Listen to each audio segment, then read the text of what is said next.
할렐루야. 2023년 7월 30일 7월의 마지막 주일입니다. 오늘부터는 고린도 전서를 마치고 고린도 후서 1장 말씀부터 차례대로 강해하면서 말씀을 함께 나누기를 원합니다. 오늘은 1장 1절로 24절을 본문으로 삼아서 능히 위로하게 하시는 하나님, 능히 위로하게 하시는 하나님, 이런 제목으로 하나님의 말씀을 선포하기를 원합니다. 신약성경 286쪽이 되겠습니다. 바울은요, 고린도 교회 뿐만 아니라 하나님의 지교회된 모든 교회를 사랑했는데요. 특별히 고린도 교회를 무척 사랑했던 것을 보게 돼요. 이 고린도 교회는 바울이 2차 선교 여행을 하면서 개척을 했던 교회인데요. 사실 바울의 2차 선교 여행의 목적지는 유럽이 아니라 아시아의 중심 도시였던 에베소였죠. 그런데 성령께서 그가 에베소로 가는 것을 막으셨고 바울의 발걸음을 유럽으로 인도하셨습니다. 바울은 성령의 음성에 순종해서 유럽으로 발걸음을 돌렸고 마게도니아 지역을 지나서 아가야로 향하게 됩니다. 아가야 지역에서 처음 만난 성이 아테네였는데 아테네에서 그는 처절한 실패를 경험하게 됩니다. 그 후에 그는 고린도에 가서 이제는 복음에 굳게 서서 하나님의 말씀만 전도에 미련한 것을 통해 하나님의 복음을, 하나님의 능력을 전하겠다고 결단하게 됐죠. 그 결단에 하나님께서는 성령의 기름을 바울에게 부어주시죠. 이렇게 해서 바울이 고린도에서 복음 전도와 관련된 드림팀을 만나게 되는데, 여러분들이 익히 잘 아시는 브리스길라와 아골라 부부, 그 외에 또 디모데와 실라와 함께 마음이 잘 맞는 이런 사람들과 함께 고린도 사역을 시작하게 됩니다. 자, 그리고 그곳에서 1년 6개월 동안을 머물면서 일하게 되는데, 그런 과정 속에 교회가 정말 아름답게 성장했고요. 교회 성장과 더불어 그는 복음의 깊은 진수를 맛보게 됩니다. 그리고 그는 고린도 교회를 떠나서 다른 곳으로 복음 사역지를 옮기게 되는데, 그런데 다른 지역에서 오랫동안 또 사역을 하면서 바울에게 들려오는 그 고린도 교회의 소식들이 정말 가슴 아픈 소식들이 들려오게 됩니다. 심각한 문제가 있다는 소식인데요. 그래서 바울이 고린도 교회에 편지를 보냈죠. 고린도에 첫 번째 편지를 보낸 것이 있는데, 이 편지는 현재 아쉽게도 남아있지 않습니다. 첫 번째 편지를 보냈지만 그 편지로서 고린도 교회의 문제가 해결되지 않았어요. 그래서 바울이 다시 두 번째 편지를 써서 보내는데, 그 편지가 우리가 지난주까지 함께 살펴보았던 고린도 전서가 되겠습니다. 두 번째 편지를 보내고 난 이후에 바울에게 또 이상한 소식이 들려오게 돼요. 어떤 사람들이 고린도 교회에 가서 바울의 사도성을 의심하게 할 만한 그런 이야기들을 들려주었고, 그들의 이야기를 들은 고린도 교회 성도들은 바울의 사도성을 의심하기 시작했다는 겁니다. 바울은 원래 예수님의 제자들과 함께 다닌 적이 없기 때문에 바울이 전하는 복음은 가짜요, 그가 사도가 아니라는 말에 고린도 교회 성도들이 잠시나마 흔들리게 됩니다. 그리고 바울은 이방인 교회에 복음을 전하면서 할례를 받지 않아도 된다, 이런 말을 했는데, 유대에서 온 어떤 사람들은요, 할례를 말하지 않는 사람은 할례를 받지 않아도 된다 말하고 할례를 받지 않아도 된다라고 말한 그런 사람들은 다 거짓 선지자다라고 말을 합니다. 또 이 일로 인해서 고린도 교회가 큰 풍파와 분란이 일어나게 됩니다.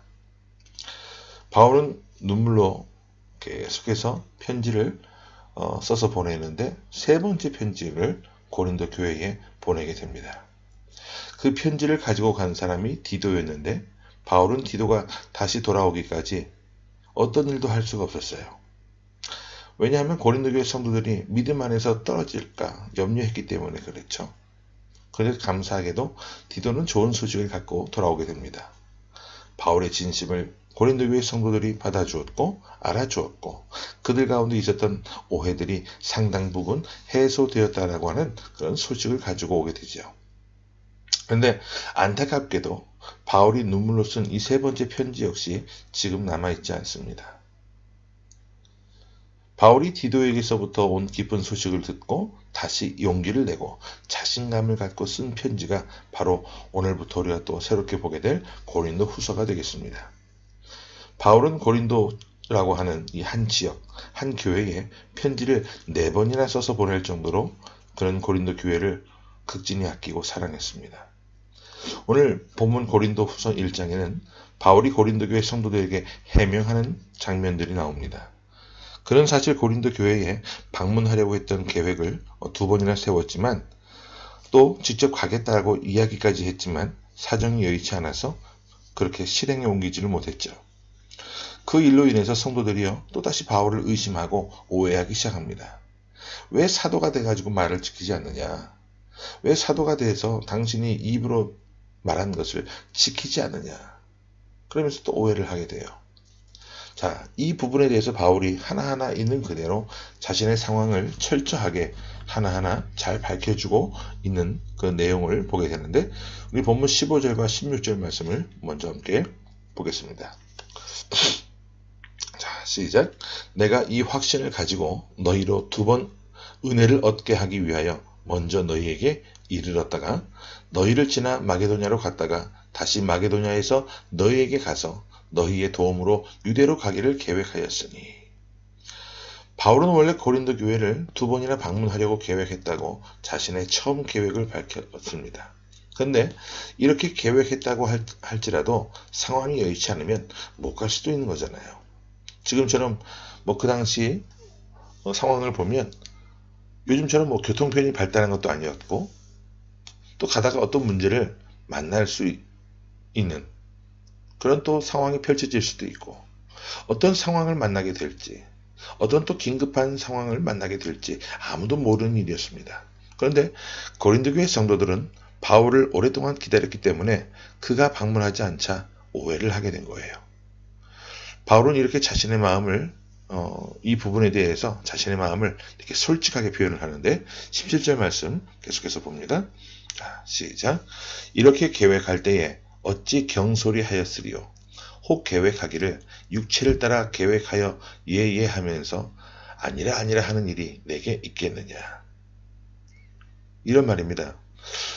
내가 하나님의 종으로서 어떤 계획을 세울 때 경솔하게 세워본 적이 있느냐? 단 한 번도 없다. 입에 붙는 말로 쉽게 예예라고 말하고 또 뒤돌아서서는 아니다 라고 그렇게 말한 적이 한 번도 없다. 당신들이 그렇게 오해할지라도 나는 그렇게 말한 적이 없고 그렇게 살아온 적도 없다. 어떤 계획을 세울 때도 경솔하게 세워본 적이 단 한 번도 없다라고 항변하고 있습니다. 그리고 그는 자신의 진심을 하나님이 알고 계시다고 말하면서 하나님을 앞세워 자신의 진심을 또 토로하는데 23절에 그 말씀이 나와요. 같이 봅니다. 시작. 내가 내 목숨을 걸고 하나님을 불러 증언하시게 하노니 내가 다시 고린도에 가지 아니한 것은 너희를 아끼려 함이라.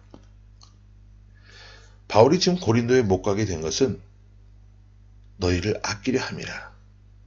그리고 이 부분은 내가 목숨을 걸고 말할 수 있는데 하나님이 내 마음의 증인이시다라고까지 얘기합니다. 그렇다면 바울이 진실로 고린도에 가지 못했던 이유가 무엇입니까?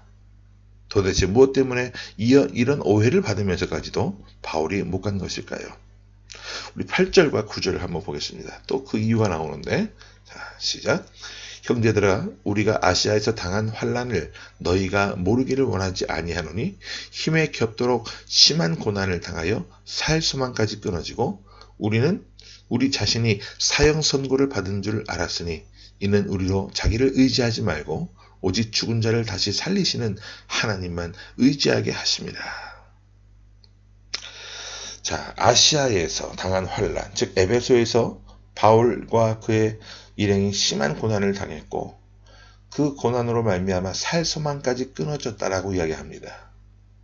그리고 사형 선고를 받은 것처럼 바울은 개인적으로 육체의 극심한 고난과 환난을 당했다라고 이야기를 해요. 이런 내용들이 구체적으로 사도행전에는 기록되어 있지 않지만 그러나 이 고린도 후서에서 바울이 말하는 것을 미로 짐작해 볼 때 아마도 바울이 육체에 심각한 어떤 병을 앓고 있었던 것 같습니다. 이런 상황 때문에 바울은 고린도에 2번이나 가겠다고 말했던 것을 지키지 못했고 이런 몸으로 무리해서 고린도 지역에 있는 교회에 가게 되면 그 지역에 있는 성도들에게 근심과 걱정이 되기 때문에 오히려 당신들을 아끼는 마음으로 발걸음을 옮기지 못했다라고 이야기를 하고 있는 거예요. 바울은 이런 내용을 소상하게 기록해서 눈물로 쓴 편지, 디도편에 보낸 편지에서 고린도 교회 성도들에게 충분히 설명을 합니다. 그리고 이런 바울의 진심을 알게 된 성도들은요, 그 오해했던 것들을 풀게 됐죠. 그래서 이제는 모든 오해가 다 풀려진 그 이후에 너희와 나를 위로하시는 하나님을 바울은 찬양하는 것으로 오늘 본문을 정리하고 있는 것을 보게 됩니다. 우리 3절과 4절을 한번 보겠습니다. 자, 시작. 찬송하리로다. 그는 우리 주 예수 그리스도의 하나님이시요 자비의 아버지이시요 모든 위로의 하나님이시며 우리의 모든 환난 중에서 우리를 위로하사 우리로 하여금 하나님께 받는 위로로서 모든 환난 중에 있는 자들을 능히 위로하게 하시는 이시로다. 사실 바울이 이렇게 적극적으로 자신과 고린도 교회 문제를 해명하는 이유가 궁금하지 않습니까? 왜 이렇게 적극적으로 아주 소상하게 자신과 교회 사이에 있었던 오해를 해명하려고 했을까요? 바울이 이렇게 한 이유는요, 어떤 사역자와 성도 사이에 어떤 조그마한 오해라도 생기게 되면 그것 때문에 복음 전파에 걸림돌이 되기 때문에 그래요. 여러분, 학생과 스승의 관계도 마찬가지예요. 요즘엔 학교에서 단순히 지식만 전달하는 그런 모습으로 학교가 전락을 했는데 인격을 다뤄야죠. 사람이 되는 그런 모습들, 또 사람이 또 어떻게 살아야 되는지 이런 부분에 대한 터치가 있어야 되는데 전혀 그러질 못해요. 그러다 보니까 요즘 한국에서 학생들이 교사를 패는 그런 일도 있고, 이런 있어서는 안 되는 그런 일들이 우리 주변에 일어나게 되는 것이죠. 자, 자세한 얘기는 하지는 않겠습니다만 또 여러 가지 할 말이 있지만 그 부분에 대한 것들은요. 자,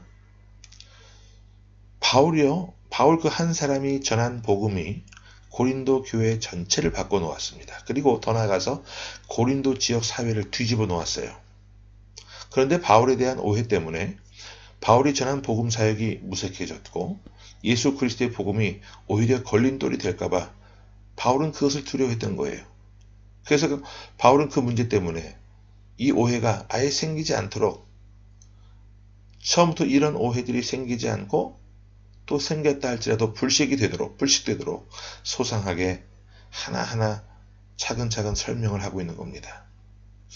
저는 이 말씀을 보면서 교훈을 얻게 되는데요.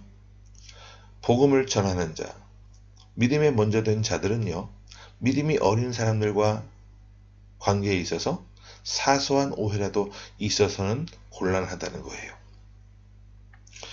여러분, 믿음이 연약한 사람들은 성경 말씀보다는, 하나님 말씀보다는 먼저 된 자들의 삶을 봅니다.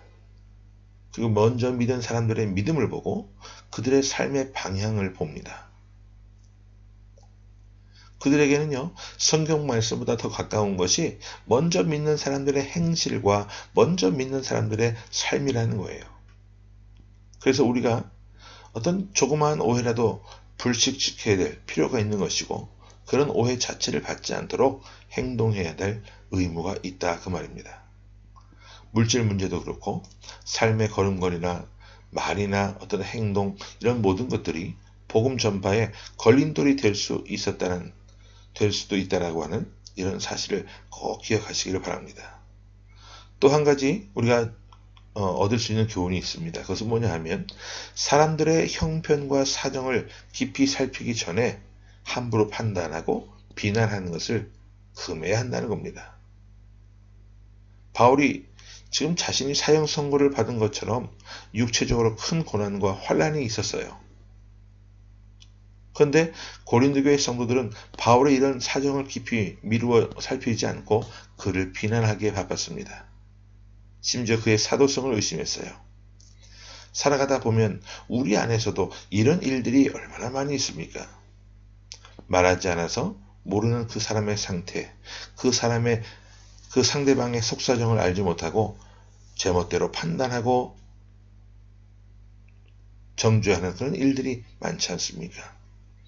이제 그런 일들을 멈추고 사정과 형편과 상대의 모든 삶을 살필 수 있는 그런 지혜가 있기를 간절히 바랍니다. 만약 그렇게 우리가 살아간다면 이 세상에서 사람들과의 관계 속에서 쓸데없는 오해는 많이 사라지게 될 줄로 믿습니다. 오늘 이 말씀을 통해서 우리가 정말 한 가지 중요하게 여겨야 될 것이 또 하나 있어요. 그것은 뭐냐 하면 우리 하나님은 모든 위로의 하나님이십니다. 또 우리 모든 환난 중에서 우리를 위로하시는 하나님이시고 또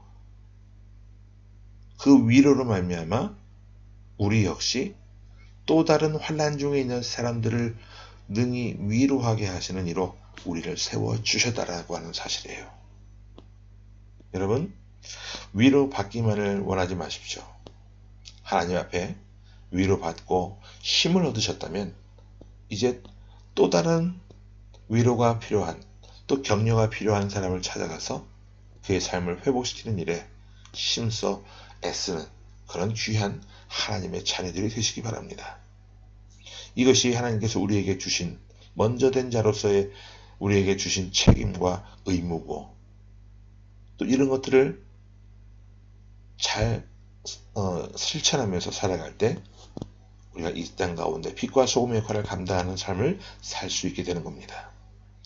말이 먼저 나가는 것이 아니라 상대방의 형편을 먼저 살피는 그런 지혜로운 삶을 통해 또 이 무더운 여름철 잘 우리가 짜증내며 불쾌지수 가운데 살지 않고 정말 은혜 가운데 무더위 속에서도 이 습한 날씨 가운데서도 하나님의 사랑을 전하며 위로를 전하며 평안을 증거하며 살아갈 수 있는 저와 여러분의 모습이 될 수 있기를 간절히 주의 이름으로 축원합니다. 아멘. 함께 말씀을 기억하면서 기도합니다. 사랑의 주님, 은혜를 감사합니다. 살 소망까지 끊어진 자리에 있었던 바울이었습니다. 하지만 그런 가운데서도 또 바울을 죽이는 수많은 사람들의 판단과 정죄와 오해로 인해서 바울은 정말 사형 선고를 받을 수밖에 없는 것처럼 건강도 악화되었고 병도 얻었고 정말 죽을 것만 같은 그런 하루하루의 삶을 살았지만 그의 진심이 담긴 편지를 읽은 고린도 교회 성도들이 바울을 향했던 그런 오해와 판단과 정죄들을 다 뒤로 하고 바울과의 관계가 회복되는 이런 모습을 보면서 하나님 우리의 삶 역시 이런 삶이 될 수 있도록 저희 삶을 통하여 피스메이커의 삶이 될 수 있도록 하나님 역사해 주시옵소서. 말을 내뱉기 이전에 사람들의 사정과 형편을 먼저 깊이 살피는 지혜로운 현명한 삶이 되게 하시고 우리의 말과 행동으로 인해 또 다른 어려움과 환난과 상처를 입히는 그런 삶이 되지 않도록 하나님 우리의 삶을 붙들어 주옵소서. 무더운 여름철이 계속되고 있고 또 유난히 비도 많이 내리는 이 철에 하나님 우리 모든 하나님의 자녀들의 삶 가운데 특별히 영육간의 강건함을 지켜주시고 하나님이 주시는 그 강건한 몸과 영혼을 통해 하나님 맡겨주신 귀한 일들을 능히 아름답게 잘 감당해 나가는 그런 귀한 삶의 모습이 될 수 있도록 하나님 동행하여 주옵소서. 살아계신 예수 그리스도의 이름으로 감사하며 간절히 기도하옵나이다. 아멘.